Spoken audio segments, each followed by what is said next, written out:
is up, everybody, and welcome back to another edition of the AK Show, episode 13. I'm your host, AK the Ref. How is everybody doing on this fabulous Wednesday morning? Because that's when the show drops now, on the morning. Yes, it does. I hope everybody's having a great week so far. Uh, I know so far I'm having a great week. I had Monday off, so that works in my favor. I have this Friday off. Well, I have wrestling. That's why I have this Friday off. So basically, my work week is a 3-day week. So, but you are almost to that special time of the week, which is the weekend. But give yourselves a round of applause for making it halfway through the work. You people are special. You're all special out there. Let's go. Oh no, you wait, hold on. There it is. Now there it is. There it is. I didn't press the right button. Sometimes you have those hiccups. This one's for all you people out there. Love you. Thank you. But thank you for tuning in. Be sure to hit that subscribe button on YouTube. You know what it is. The subscribe button. So we gotta subscribe, hit that like button, share the episode. I appreciate all the support. Let's fucking get it. Like I said, I hope everybody has a fabulous day so far. Hope you had a great weekend this past weekend. I know I did. No, last week. I mean, the weekend was good, but the fucking car broke down again.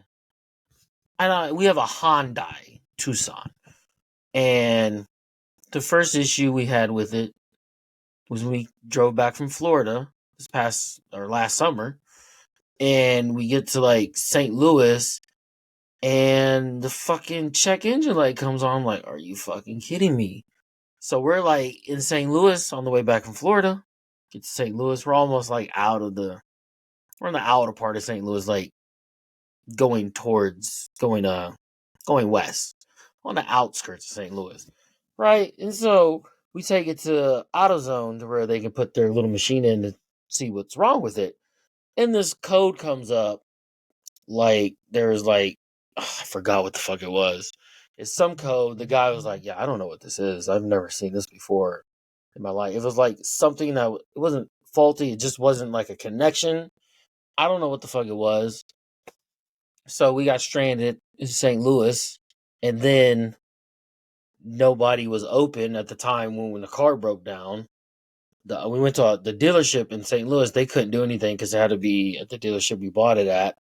And so we just had to wait until the next morning to take it to a mechanic at another shop. And then I was just hoping it wasn't anything major because I just got back from Florida.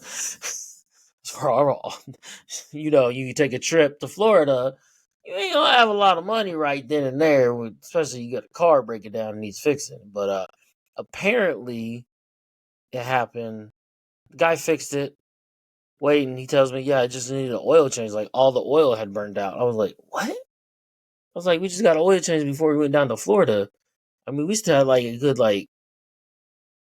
hey, like 500 miles left before we needed another oil change. Because we know we drove down to Florida. That's a long drive, and then driving back. I mean, it was still, you get the little sticker, and it was like, it was still like another 500 miles before getting another oil change. But then the guy told me, like, yeah, Hondas, they burn oil faster. I'm like, this is nice to know. So it just needed an oil change because all the oil dried up. I'm like, okay, well. So now he recommended like when you're like at 1,000, maybe 700 to 1,000 miles left before you're supposed to get an oil change, get an oil change and get the high mileage. So we got that, and then it happened again like months later in like the fall. This fucking check engine light came on, took it to AutoZone, plugged in the machine, the same code came up. I forgot, I need to look up the code. But the same code came up, and the guy was like, I don't know what this is. You need to take it into the dealership. I'm like, okay. And then apparently this code keeps popping up because of a recall. So we took it in to get it fixed and be like, actually, we went to go get an oil change. It went off because we think it just needs an oil change. It didn't happen again for the third time. This is the time we took it into the dealership, and they took when we got a notice about taking it in. It's covered by the warranty, extended warranty or something, a recall, faulty item. It got fixed. I don't know when we took that in, probably earlier this year, in January, again, to get that situation fixed. It happened again last Thursday. Driving to go pick up my daughter. Fucking car. Check engine light came on. The same exact issue. This is the fourth time. I'm getting sick of it. I tell you right now, I'm never buying another Hyundai. I tell you that. I mean, shit. I don't want to get rid of it because car prices and interest rates are ridiculous right now. I mean, we got that car in January of 2020. It's almost paid off. I mean, there's like 3 more years, I think. But same shit keeps happening, and right now it's in the shop since Thursday. They haven't even looked. I called on Saturday to see if hey, y'all got a chance to look at this yet. And he's like, no, it'll probably be Monday. Okay. Still haven't gotten a call, so I don't even know if they've looked at it yet or even gotten to it. But yeah, it sucks just having one car. Meanwhile, I have my Corolla that's at 164,000 miles and it has no fucking issues. But I have this Hyundai Tucson. It's for the fourth time the same fucking issue. I'm getting annoyed by it. And I don't want to trade it in because the cars now are expensive. So we'll just hopefully, and they told us like if it keeps happening, just bring it back in. So hopefully we don't have to pay nothing on it. It's covered with the whole recall thing they were doing. But yeah, it was like some code, and the guy looked at me in AutoZone when it happened the second time. He looked at me like I was crazy. He's like, yeah, it's just code. I was like, okay, what is that? He's like, I don't know. I've never seen the code before in my life. I'm like, okay. And now I couldn't remember, but when I told the wife, I was like, yeah, this code came up. She was like, oh, that's the exact same one that came up when we were in St. Louis at their AutoZone. I was like, okay. I couldn't remember if that was the exact same code, but it was a little code thing that came up. I don't remember what it is, but yeah, it sucks. So we're down to one car. It sucks. I hate it. I had to drop the wife off to work, and she goes to work at like 5:30 just to be there by 6. I only be working till like 7:50, so usually I don't wake up until like 6:30, 6:15. I don't like this early shit. I don't like it. But other than that, we just chill. We didn't do much. I mean, I had a wrestling show on Sunday. That was great at Glory Pro in St. Louis. If you ain't got a chance to check out Glory Pro, you should check them out on YouTube. They always post their shows Ascend. They call it a Ascend, where they have a show and then they break it down into smaller episodes with matches. So usually just three or four matches on one episode. So from either the same show or different shows. But check it out on YouTube, Glory Pro Wrestling. Really legit stuff and one of the best in St. Louis. There's multiple good promotions in St. Louis. Anarchy, WrestleMax, Glory Pro. I mean, you have Grandel Wrestling, which they usually put on two shows a year, I think. So yeah, there's a lot of great wrestling in St. Louis. So if you get a chance, check out any of those promotions. I highly recommend any of those promotions I name. All their stuff is on YouTube. I don't know about Anarchy. I know Glory, WrestleMax, and Grandel Wrestling stuff is on YouTube, but I don't know about Anarchy. But if you ever go out to St. Louis on a date when they're having a show, go to one of their shows. Because like all of those promotions are different. I don't feel like any of them are the same. But yeah, check it out. I had a show this past weekend, Sunday, Glory Pro in St. Louis. It was a great show. The matches were all fire. I mean, matches I were fire. From what I saw, it was fire. It was just a light crowd because AEW was in town in St. Louis. They had a pay-per-view on Sunday, Dynasty, and so I just think it's hard. That's why I had an early start time. We had a 2:00 bell time, which I'm never gonna be mad at a 2 p.m. bell time because I know I got to wake up earlier to get there, but I know I'm getting home at a decent time, bro. I got home at like 9:20 on Sunday. Legit, like show was done, and the show was done in 2.5 hours. It was done at 4:30. I think it was actually done before 4:30. Because when I got to the back and sat down and then picked up my phone after the main event, because I had the main event, I looked at my phone. It was 4:30. I was like, yes, that's exactly how a wrestling show should be in length. It should be 2.5 hours with intermission. And we had 9 matches on the card. It was done. I think it was done probably a little bit before 4:30, just because we finished the match and then I get to the back and then I looked at my phone. So maybe probably 4:25 it was probably done, but that's exactly how it should be. Wrestling shows don't need to be 3 hours long. Unless it's one of your big payoff shows, one of your bigger shows, then yeah. But just one of your normal shows, it's 2.5 hours, bro. Let's go. Let's get it. Let's keep the crowd entertained. Like I said, it was a light crowd.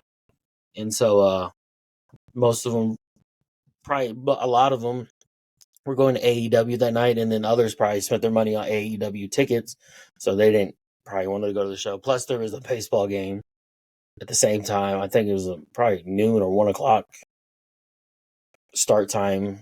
The Cardinals were playing, so we had that to compete with. But like I said, it was a good show. So I don't know exactly when those sets of matches are going to come out on YouTube, but I can't wait to watch it back. I always got to watch my shit back. I always hate watching myself because I'll be like, why did you do that? Why did you do that? You look stupid. I hate watching myself back refereeing a match because I am just like, why are you doing it? Why are you standing like that? You need to lose some weight. Like, why are you making that face? Why you weren't in the right position? What are you doing? I always look at it and I'm just like, what the fuck was I doing? Like, I'm hard on myself, so when I'm watching, I'm like, I don't like that. I hardly find times where I'm like, oh, that was pretty good. I'm always like, no, I always find something. I'm very nitpicky about myself. When I'm watching my stuff back, I'll be like, no, I don't like. I always look at my face and I'm like, why'd you make that face? Why did you oversell that? Why were you standing like that? What are you doing? You're stupid. And then I just want to reach to the screen, stop doing that. I'm like, ugh, I hate it. Always find something that I hate about my match that I worked as a referee. I don't know why I did that. That was stupid. Oh, I feel like that could have been better. It's just like, it is what it is. I always have people tell me, yeah, you did a great job. But I go back and watch and I'm like, that was stupid. Why did you do that? Why did you do it that way? Ugh. I always find something. Like, I'll fix that. I'll do it a different way or fix that problem, but then I'll find something else. I'm like, what are you doing? Why did you move that away? What? Oh, boy. Just terrible. I don't know. I hate watching myself back, but that's part of it. You gotta watch yourself to see what you did, see if there's any big mistakes. Like I said, mostly a lot of my stuff is just nitpicking because I just don't like the way I look. I'll be like, or I did something that in particular, like, why'd you do that? I wonder why I'm standing like that. Why am I making that dumb face? It's just shit like that. So, yeah. But the rest of the weekend was chill. Did nothing. Really? I don't know what we did this past week. Saturday? What did we do? Like Saturday, I went to the baseball field, my daughter's high school, to work on some softball stuff for about 2 hours in the afternoon. But other than that, it was just chilled. How did this just not just cross my mind? Yeah, I went to the softball field, hit some work on my daughter. Like I said, it's her second year playing. So we were out there for 2 hours. So the extra practice is helping. I'm like, we just got to keep that going every weekend for the rest of the season. There's only like 4 more games left. They play double hitters, so when I say 4 more dates of the game, I think. But yeah, we got to hit that in the off season hard. But other than that, like Saturday, I was just waiting for the fight to start. And you know what fight I'm talking about? Garcia and Haney. Woo! I hated that it started so late because I had to get up early. At one point, I was waiting to watch it. I was like, I gotta get up at 6:30 because I gotta leave by like 8 because we got a 2 o'clock bell time. It's like close to a 4 hour drive to St. Louis. It's like 3 hours and 45 minutes, but you include a stop or two, you know. So I was like, this fight's taking too long. I was looking at the thing. I was looking at my phone. I was like, we're only on this fight? Okay. Check back in like an hour. I was sitting here watching TV, watch my show SWAT. I was watching SWAT, checked the phone. Or before I even watched it, I was like, we're on one more match. One more fight before the main. Watching SWAT, check my phone again. We're finally getting to the main. Okay, I'll just continue to watch the rest of this episode of SWAT until the fight starts. And then it started, and then I was like trying to watch it. I was like pausing SWAT on the TV. I was like, hold on, I can't pay attention. I gotta watch this. I had the fight on my phone watching it, but I must say, I haven't watched a boxing fight or been that interested in a boxing match since like Mayweather had a fight. Since I think he fought like what's his name? Conor McGregor, maybe. I just haven't been that invested in a boxing fight in a long time. Because I just feel like boxing in general just doesn't have those type of fighters that like have a name. Or maybe I don't know. I was watching like Mayweather when Mayweather was boxing, and you had like De La Hoya boxing, you had Bernard Hopkins, who else you have?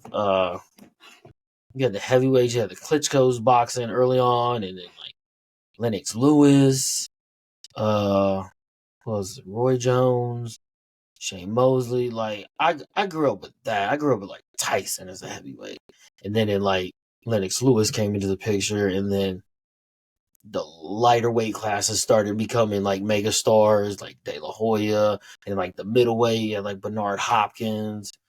And you just had all those fighters, and then like you had like not Ricky Hatton, but Arturo Gatti versus Mickey Ward trilogy. If you ever watched that, that shit was dope. I mean, I grew up with that, watching all that, and then it's like you had like Miguel Cotto. You had all these great fighters, and I feel like they're great, and they had a name, and they had a brand, and they had like personalities. Maybe it's because I just don't keep up with it as much now, but I just felt like it was better back then. But like I said, I haven't been this fucking invested in a fight. I think I think it was back in maybe February or early March. It might have been February. I saw they were on First Take, and they were talking like I found a clip on my phone, was scrolling through First Take, and I was watching it, and they were just going back and forth against each other. Like, yeah, you lost to what's his name? Oh, fuck it. Garcia had lost. He has one loss. He lost to Davis.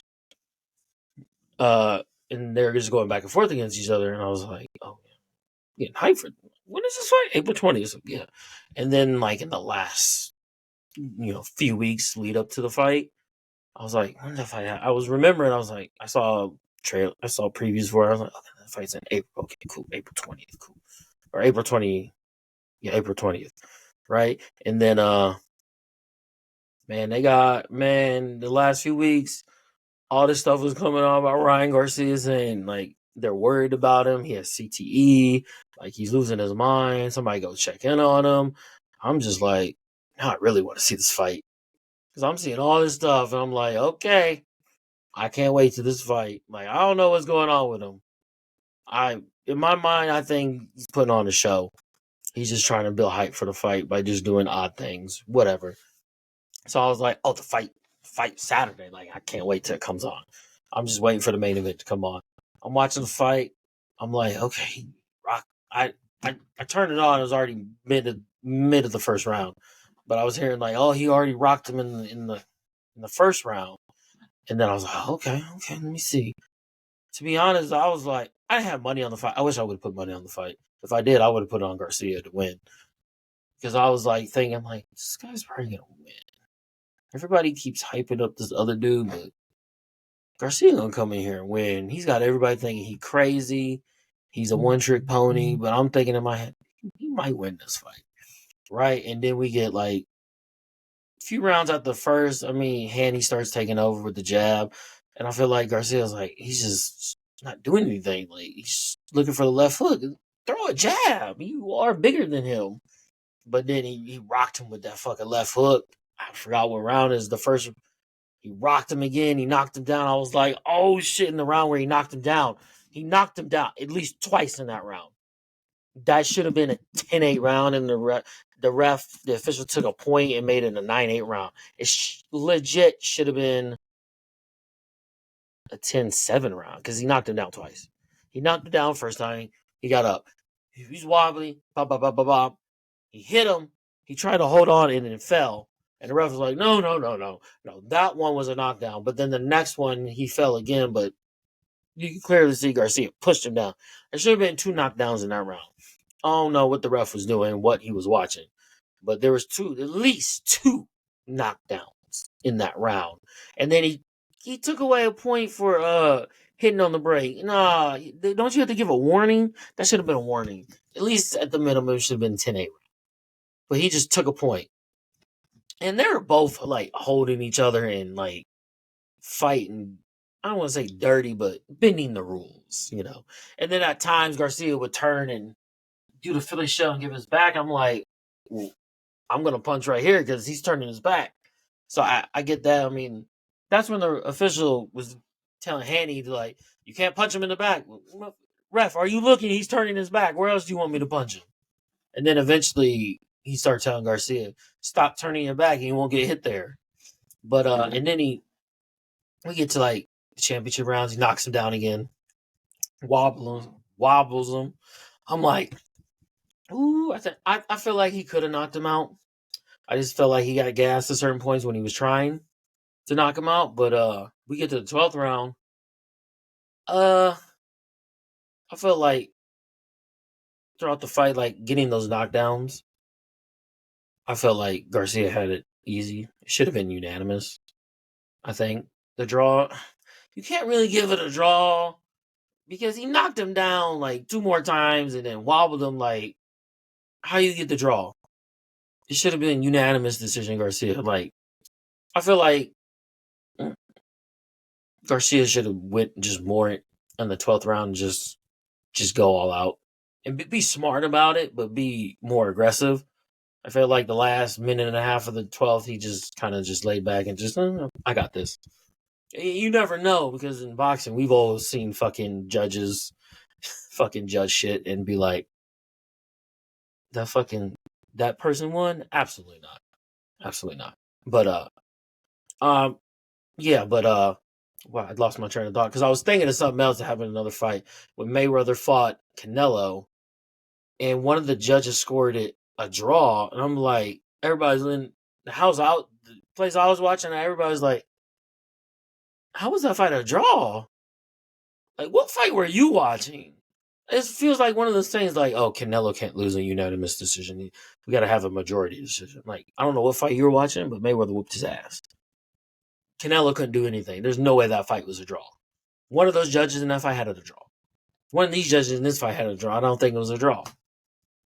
I think it was. And I couldn't hear the other 2 judges' scores because my phone it froze, so I had to reload and then play. But came right back on when he was about to announce winner King Garcia, and I'm like, shit, I told you. Shit, somebody got rich that night, but that was a hella good fight. I wouldn't mind seeing a rematch, but I did see that Garcia said he wants to move up and weight to 147, I think, because he's fighting at 140. He didn't make weight, so he couldn't win the belt.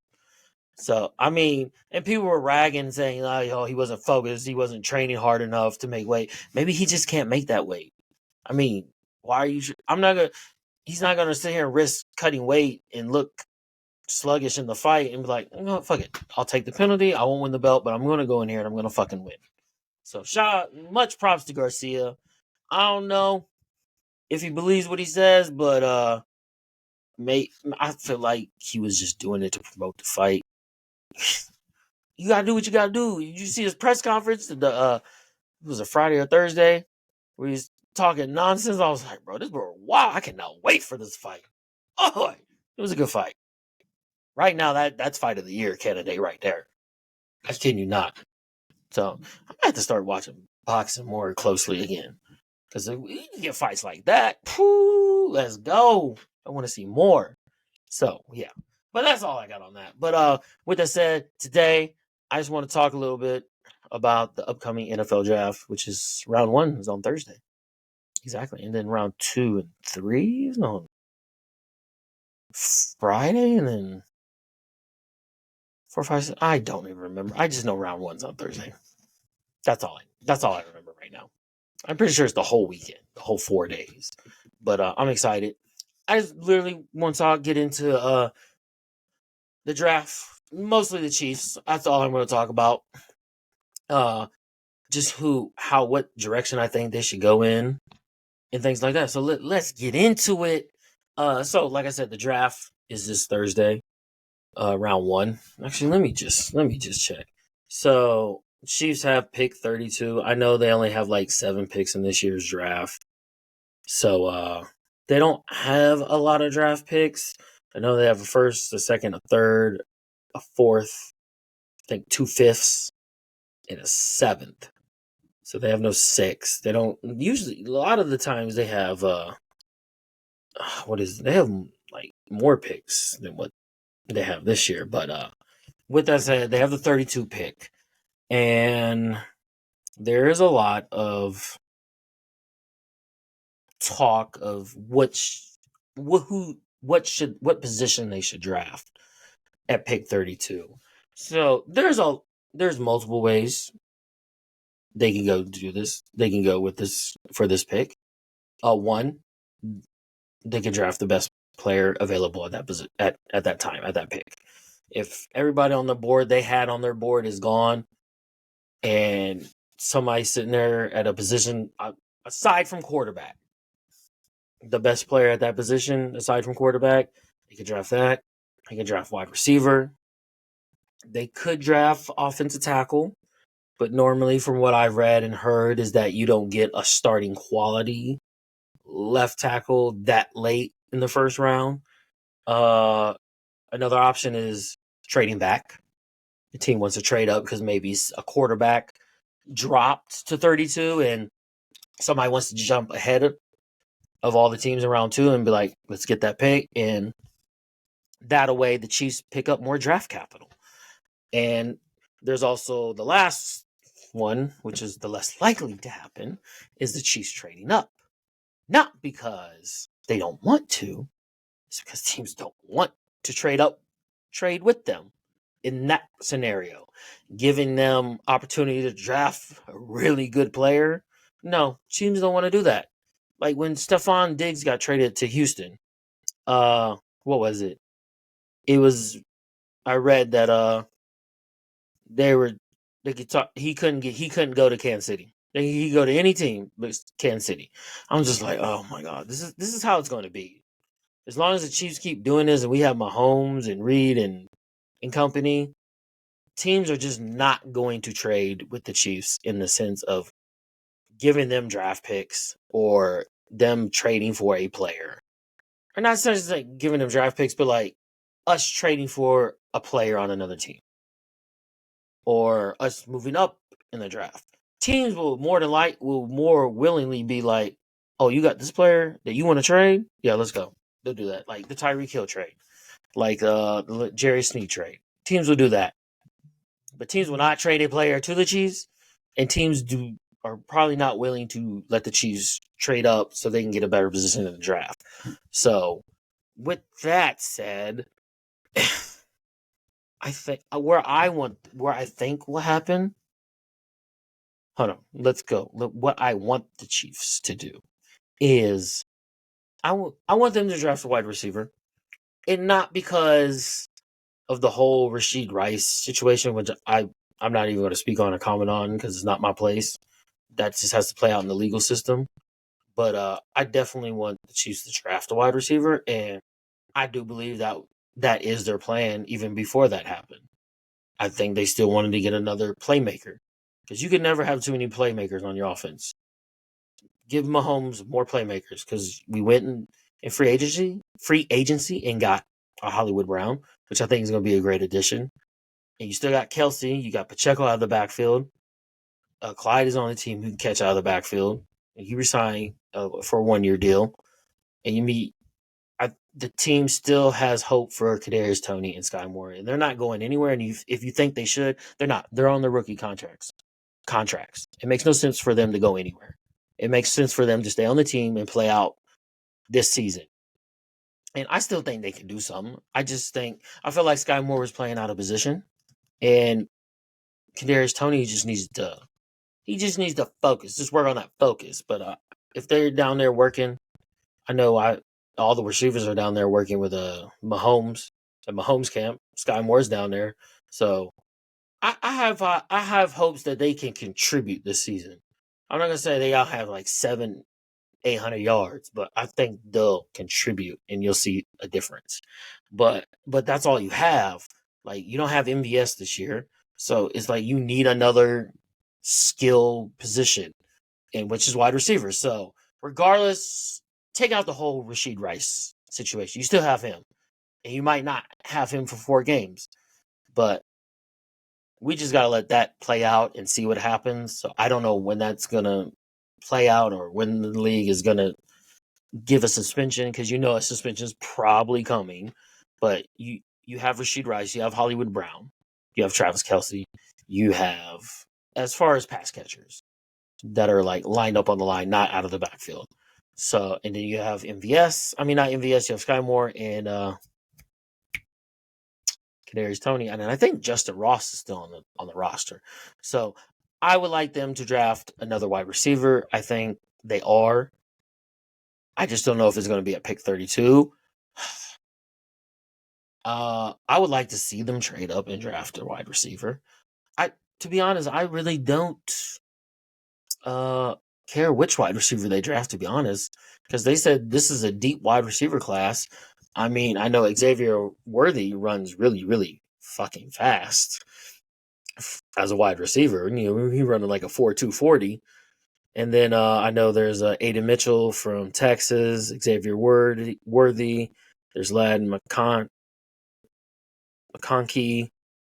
I think those are your first rounds, like, because you're not giving Marvin Harrison, you're not getting Malik Neighbors, Romeo from Washington, you're not getting Brian Thomas Jr. I think your best bets are Mitchell, Ladd, and Xavier, if you're looking for a first round wide receiver. So I know I've heard Xavier Legette's name mentioned in the second round, but I feel like how the Chiefs would do this draft with the 7 picks, if they trade up, they're going to lose some picks.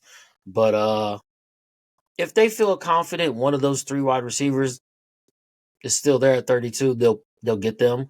So I do want them to draft a wide receiver, not because of the uncertainty with Rashid Rice, is because we need another wide receiver. Because there's always going to be an injury.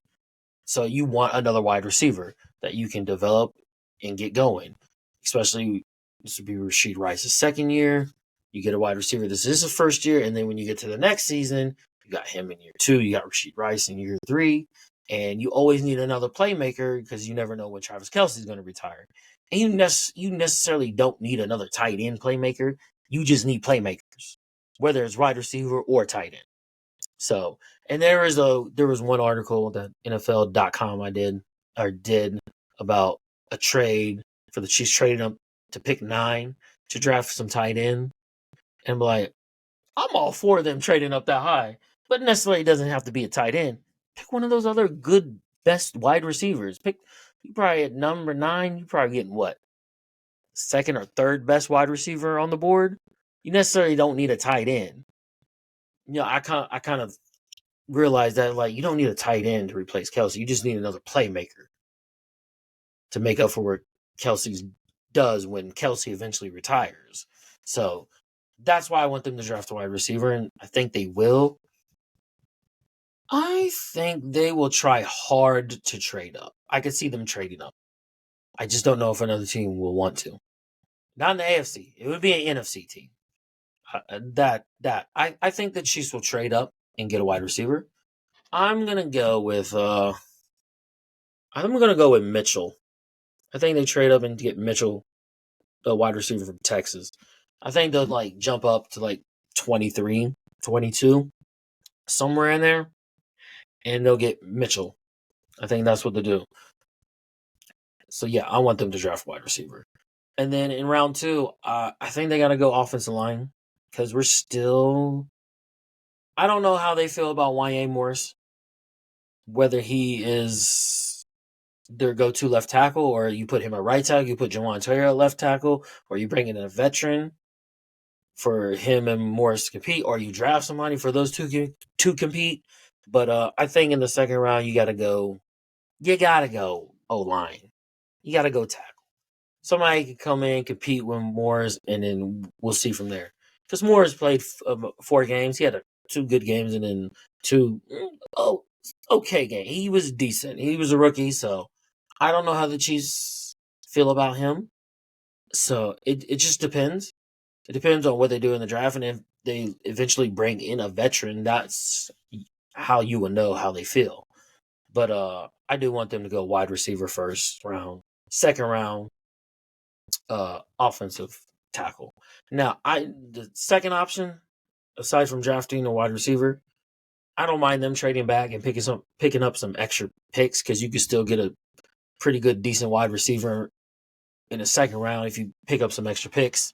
I have no problem with that, but I really want them to draft a wide receiver with the first round pick because last 2 years in the first round you went defense. It's time to go offense. Yes, you got Rashid Rice last year. And what, round 2 or was it round 3? I can't remember. But your last 2 draft first round picks, or I should say 3 because we had 2 the year we traded Tyreek Hill. You got George Kalafdis and McDuffie, and then last year you got Felix. So you went back to back years with DN and then 1 corner. Now it's time. It's time to go offense. It's time wide receiver. It's wide receiver. I don't want to get to pick 32 and just choose the best player available. No, it's wide receiver this year. Regardless of the whole Rashid Rice situation, it's wide receiver. They gotta go wide receiver. If you gotta trade up, trade up. If you trade back, I'm okay with that. But then that first pick in the second round needs to be wide receiver.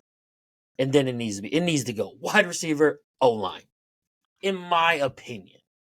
And then maybe DB. And then add some depth to the D-line. Look for one of those people, or looking for one of those players that are like diamond in the rough, like how you got a Pacheco in the 7th round. But I feel like the first 3 picks, it should be like wide receiver, O-line, DB. Because you did lose L'Jarius Sneed, but I still feel like you still got McDuffie, you got Williams, you got Watson. I still feel like they'll be good. You got Brian Cook coming back this year in the safety role, and he was playing great up until his injury. And you still got Justin Reed, so I think you're pretty solid in the secondary. I mean, I would take a corner, but not until my 3rd pick in the draft. I'm not fucking going DB. No, you can't go DB in the first round. No, I mean, I don't want that. You can go DB in the round 3 with pick 95, and then, yeah, they got a 4th round and then 2 5th rounds and then a 7th round. So I think those first 3 rounds you got to go wide receiver, O line, DB, and then in rounds like 4, 5, and 7, you can look to add some depth. You can look to add one of those players that might be a project player or a diamond in the rough type thing, take a risk or something like that, because I don't want the Chiefs just to do best player available in the first round because I think we could afford to do that, but at the same time, like I want wide receiver. I want to have like 2 wide receivers and Travis Kelce and then Hollywood Brown. Let's fucking go. Who's stopping that? Say we get Mitchell or Worthy, and you got Rashid Rice, Hollywood Brown, and Travis Kelce in Mahomes, and then you got Pacheco out of the backfield. Tell me who's stopping that. And then you got an O lineman over there in the second round to help come in and either compete with Morris or take his job. And take his job. One of those 2 are going to start. I still feel solid with the offensive line. I know Jawan Taylor had problems, but he had no penalties in the Super Bowl. Hey, what are we doing here? Like, let's get it. So that's how I feel like the Chiefs should go in the draft. I think they'll trade up and get the wide receiver. So they might lose a fourth or fifth round pick, maybe even a third. But I think the first 3 picks should be wide receiver, O line, DB. So we had to change locations. The wife just got home and she got a headache, so I just came out here to finish the rest of the episode in the car. It's fine. I can turn on some lighting right here. There we go. We got some lighting, but like I was saying, I just want the Chiefs to go wide receiver, O line, and then DB, and then look for one of those players. Look for like a diamond in the rough type player, like you did how you got Pacheco. And usually the Chiefs are pretty good about finding those type of players. Like they found Pacheco. They found was it Jalen Watson in the late rounds. So I'm like, I listen. It's gonna be one of those things where if they don't take a wide receiver in the first round, like I'm not gonna be upset. If they do take the best player available because they couldn't trade up or there's nobody wanting to trade up with them so they could trade back, okay, I get it. Your guy wasn't there that you wanted. There's nobody worth taking that you feel like O-line because you feel like you might be reaching, and you're just gonna take the best player available. I can live with that. I can live with that if that's what happens.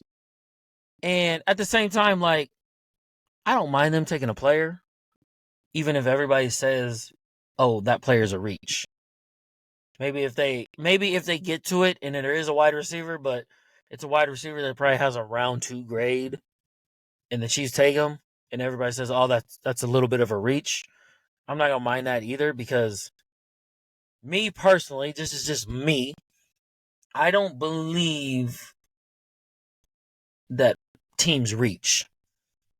I don't buy into that.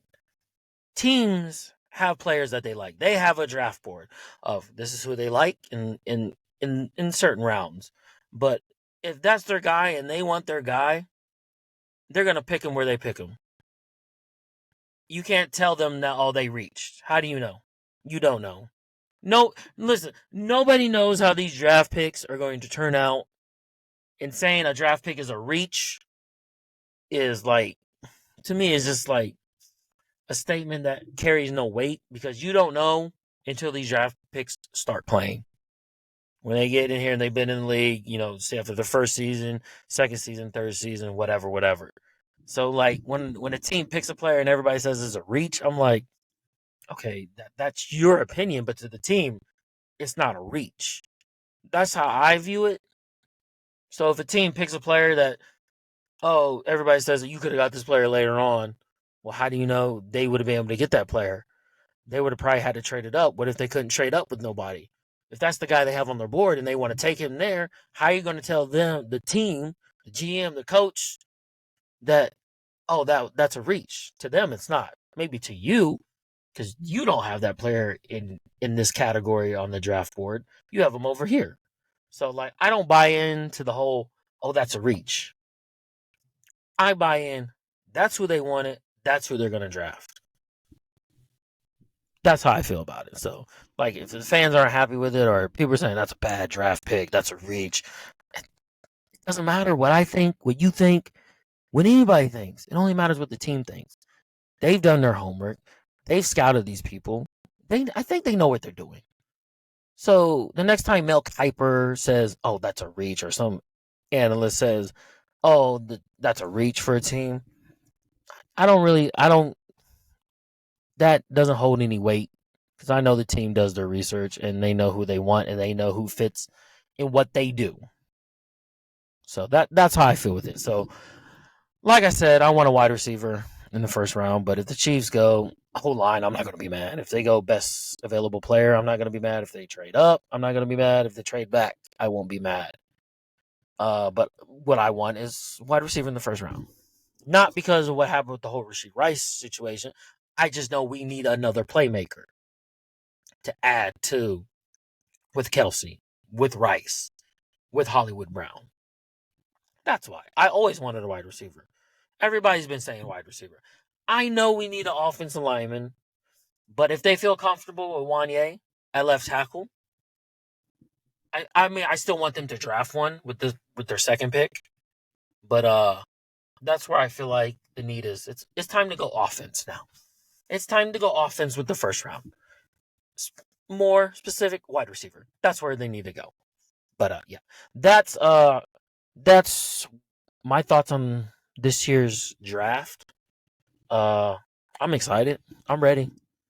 I'm ready to see what new sets of rookies the Chiefs get this year and how they fit in with the team and get on to training camp. Because you know you have the rookie mini camp, you have the OTAs and things like that.